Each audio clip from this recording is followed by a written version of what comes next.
Han gik ned i dinosauruserne. Han døde efter dinosauruserne. Han kom tilbage i dinosauruserne. Han har levet det før.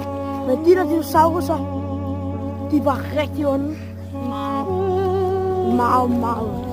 Han troede, det var noget andet. Han troede, de var venlige. For sidste gang, han var derhenne. Dengang, han var et godt menneske.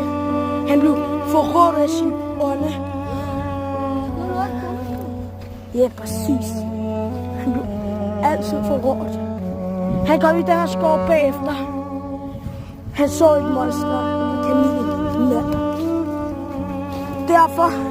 Derfor altså er det, at han blev dræbt af den kanin. Så røg ned i sit sjæl igen. Han skulle være der.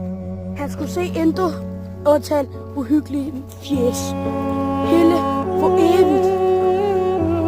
Det var rigtig så ked af det.